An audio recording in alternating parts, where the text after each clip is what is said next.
வணக்கம். ஆகாஷ்வாணி புதுச்சேரி மாநில செய்திகள் வாசிப்பவர் மலர்விழி.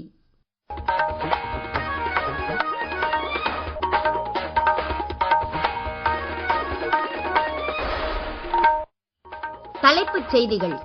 தீவிரவாதம், மாவோயிசம் போன்ற வன்முறை எதையும் சகித்துக் கொள்ள முடியாது என்பதே அரசின் கொள்கை என்று பிரதமர் திரு நரேந்திர மோடி கூறியுள்ளார்.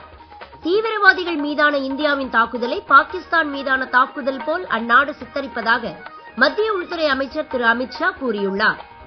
ஆபரேஷன் சிந்தூர் நடவடிக்கை குறித்து மத்திய அரசால் அமைக்கப்பட்ட 7 அனைத்துக் கட்சி குழுக்களில் முதல் 3 குழுவினர் ஜப்பான் உள்ளிட்ட நாடுகளில் பல்வேறு தரப்பினரை சந்தித்து வருகின்றனர்.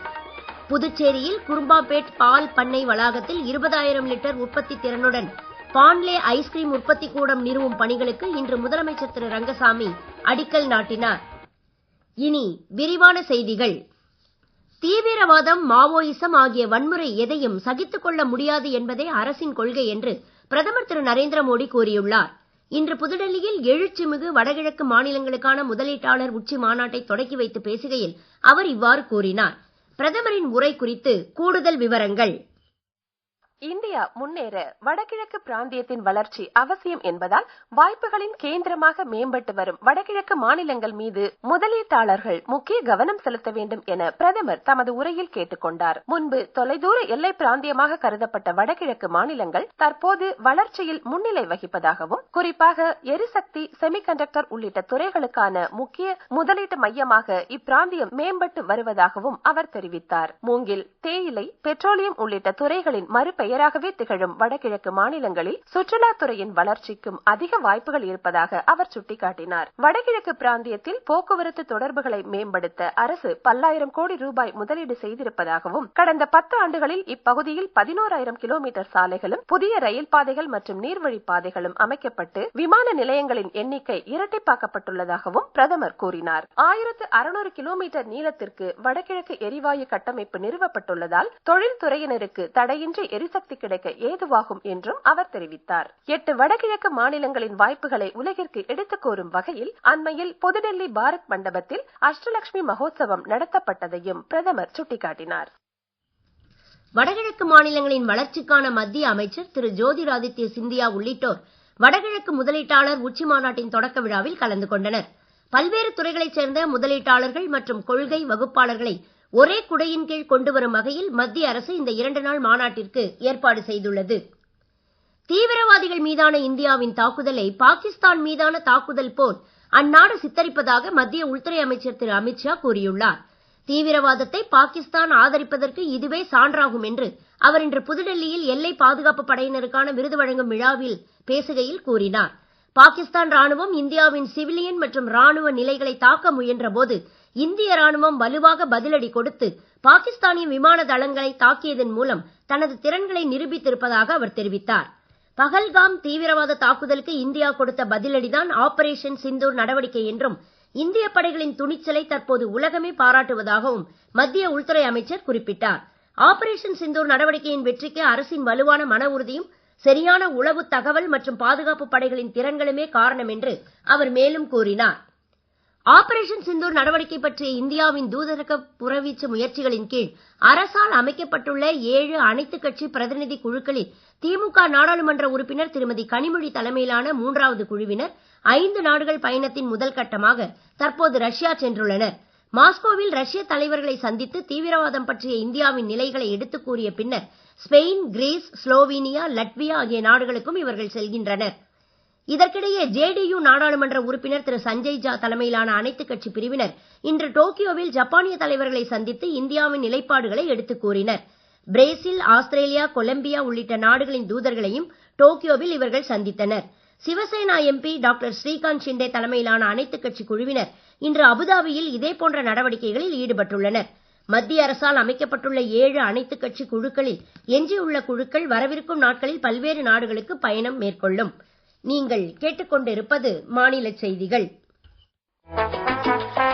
ஆகாஷ்வாணி செய்திகளை நேயர்கள் உடனுக்குடன் தெரிந்து கொள்ள எமது புதுச்சேரி மண்டல செய்திப் பிரிவின் சமூக ஊடகங்களான @AIRnews_புதுவை என்ற எக்ஸ் பக்கத்தையும், all India radio news Puducherry என்ற Facebook பக்கத்தையும், @RNU புதுச்சேரி என்ற யூடியூப் சேனலையும் அணுகலாம். செய்திகள் தொடர்கின்றன. புதுச்சேரியில் குருமாப்பேட் பால் பண்ணை வளாகத்தில் 20,000 லிட்டர் உற்பத்தி திறனுடன் பாண்லே ஐஸ்கிரீம் உற்பத்தி கூடம் நிறுவும் பணிகளுக்கு இன்று முதலமைச்சர் திரு ரங்கசாமி அடிக்கல் நாட்டினார். பழமையான கூட்டுறவு அமைப்பான பாண்லே நிறுவனத்தில் உற்பத்தியாகும் பால் பொருட்கள் மக்களிடையே மிகுந்த நம்பிக்கை பெற்றவை என்றும் இந்நிறுவனத்தின் உற்பத்தியை பெருக்க ஊழியர்கள் முழு ஒத்துழைப்பு அளிக்க வேண்டும் என்றும் அவர் கேட்டுக் கொண்டார். புதுச்சேரி அரசு கடந்த 4 ஆண்டுகளில் 4000 காலி பணியிடங்களை நிரப்பி இருப்பதாகவும் அடுத்த 6 மாதங்களுக்குள் மேலும் 1000 பணியிடங்கள் நிரப்பப்படும் என்றும் முதலமைச்சர் தெரிவித்தார். நம்முடைய அரசாங்கம் பொறுப்பேற்ற பிறகு நமக்கு ஏறக்குறைய 4000 பணியிடங்கள் நிரப்பப்பட்டு இருக்கிறது. 4000 பேருக்கு இளைஞர்களுக்கு வேலை கொடுத்துருக்கோம் 4 வருஷத்துல. இன்னும் ஒரு 1000 பேருக்கு இந்த 6 மாசம் கொடுக்க போறோம். மற்ற துறையில் உள்ள பதவிகள் அத்தனை நிரப்புவதற்கு நடவடிக்கை இப்ப நம்ம அரசு எடுத்துட்டு இருக்கு. கொஞ்சம் காலதாமது, வேற ஒன்றும் இல்ல. எல்லாம் அவருடைய தகுதி அடிப்படையில் தேர்வு மூலமாக தேர்வு செய்யப்படுவதால், எழுத்து தேர்வு மூலமாக தேர்வு செய்யப்படுவதால் கொஞ்சம் காலதாமதம் ஆகிறது. இருந்தாலும் இன்னும் ஒரு 6 மாதத்துக்குள்ளாக 1000 பணியிடங்கள் இந்த அரசு நிரப்பும் நேரத்தில் உங்களுக்கு தெரிவித்துக் கொள்ள விரும்புகின்றேன். படித்த இளைஞர்களுக்கு வேலை வாய்ப்பினை உருவாக்கி கொடுக்க வேண்டும் என்பது அரசுடைய எண்ணம். ஐஸ்கிரீம் உற்பத்தி கூடத்தின் அடிக்கல் நாட்டு விழாவில் சட்டப்பேரவைத் தலைவர் திரு ஆர் செல்வம், ஆதிதிராவிடர் மற்றும் பழங்குடியினர் நலத்துறை அமைச்சர் திரு சாய் சரவணன்குமார், தேசிய பால்வள வாரியத்தின் தலைவர் டாக்டர் மீனேஷ் ஜா, தலைமைச் செயலர் டாக்டர் சரத் சவுகான் மற்றும் இதர அதிகாரிகள் கலந்து கொண்டனர். ஆபரேஷன் சிந்தூர் நடவடிக்கையின் வெற்றியை நாம் கொண்டாடி வரும் வேளையில் இந்திய படையினரின் வீரத்தை நாடே போற்றுகிறது. இந்திய படையினருக்கு புகழாரம் சூட்டும் வகையில் ஆகாஷ்வாணி செய்தி பிரிவு சிறப்பு தொடர் ஒன்றை ஒலிபரப்பி வருகிறது.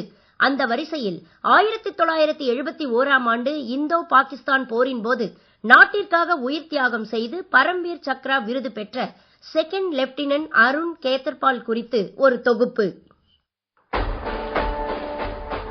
1950ஆம் ஆண்டு மகாராஷ்டிர மாநிலம் புனேயில் பிறந்தவரான செகண்ட் லெப்டினன்ட் அருண் கேத்தர்பால் 1971ஆம் ஆண்டு ஜூன் மாதத்தில் புனா குதிரை படைப்பிரிவில் சேர்த்துக் கொள்ளப்பட்டவர் ஆவார். 1971ஆம் ஆண்டு இந்தோ பாக் போரின் போது வெறும் 21 வயதிலேயே இணையற்ற துணிச்சலை அவர் வெளிப்படுத்தினார். அவ்வாண்டு டிசம்பர் 16ஆம் தேதி ஷக்கர்கார் பிரிவில் உள்ள ஜர்பால் பகுதியை குறிவைத்து புகை மூட்டத்தின் உதவியுடன் எதிரி படையினர் மேற்கொண்ட எதிர் தாக்குதலின் போது இந்திய படையினரின் எண்ணிக்கை குறைவாக இருந்ததால் அங்கிருந்த படைப்பிரிவின் தலைவர் கூடுதல் படைகளின் ஆதரவை கோரினார். செகண்ட் லெப்டினன்ட் அருண் கேத்தர்பால் 2 பீரங்கி வண்டிகளுடன் அருகிலேயே இருந்ததால் உடனடியாக உதவிக்கு சென்றார். அவ்வாறு செல்லும் வழியில் எதிரிகளின் வலுவான நிலைகளிலிருந்து தாக்குதலுக்கு ஆளான போதிலும் அவர் எதிரி நிலைகளுக்கு வலுவான பதிலடி கொடுத்து பல்வேறு பாதுகாப்பு அரண்களை மீறி எதிரி படையினர் பலரை சிறைப்பிடித்தார். இத்தாக்குதலின் போது கேத்தர்பாலோடு உடனிருந்த 2வது பீரங்கி வண்டியின் கமாண்டர் கொல்லப்பட்டதால்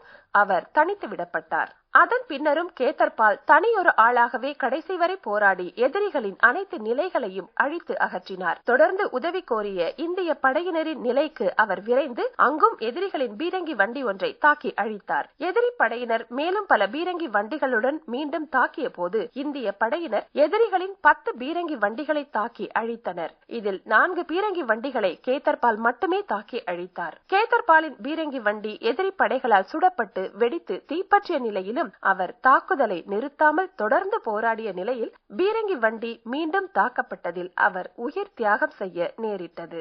ஆயினும் எதிரி படைகள் விரும்பிய திருப்புமுனை கடைசி வரை அவர்களுக்கு கிடைக்கவில்லை. எதிரி படையினருடனான நேருக்கு நேர் மோதலில் இத்தகைய அபார வீரத்தை வெளிப்படுத்தியதற்காக செகண்ட் லெப்டினன்ட் அருண் கேத்தர்பாலுக்கு மரணத்திற்கு பிந்தைய முறையில் பரம்வீர் சக்ரா வழங்கப்பட்டது.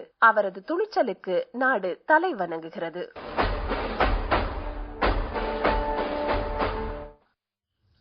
தென்மேற்கு பருவமழை கேரளத்தில் அடுத்த 2 நாட்களில் தொடங்கி தமிழகத்தின் சில பகுதிகளுக்கு பரவ வாய்ப்புகள் உள்ளதாக சென்னை வானிலை ஆய்வு மையம் தெரிவித்துள்ளது. IPL கிரிக்கெட்டில் இன்று மாலை 7:30 மணிக்கு லக்னோவில் நடைபெறும் போட்டியில் பெங்களூர் ஹைதராபாத் அணிகள் மோத உள்ளன. மீண்டும் தலைப்புச் செய்திகள். தீவிரவாதம், மாவோயிசம் போன்ற வன்முறை எதையும் சகித்துக் கொள்ள முடியாது என்பதே அரசின் கொள்கை என்று பிரதமர் திரு நரேந்திர மோடி கூறியுள்ளார். தீவிரவாதிகள் மீதான இந்தியாவின் தாக்குதலை பாகிஸ்தான் மீதான தாக்குதல் போல் அந்நாடு சித்தரிப்பதாக மத்திய உள்துறை அமைச்சர் திரு அமித்ஷா கூறியுள்ளார். ஆபரேஷன் சிந்தூர் நடவடிக்கை குறித்து மத்திய அரசால் அமைக்கப்பட்ட 7 அனைத்துக் கட்சி குழுக்களில் முதல் 3 குழுவினர் ஜப்பான் உள்ளிட்ட நாடுகளில் பல்வேறு தரப்பினரை சந்தித்து வருகின்றனர்.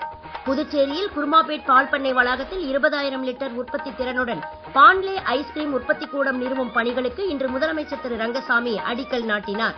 இத்துடன் இந்த செய்தி அறிக்கை நிறைவு பெறுகிறது. வணக்கம்.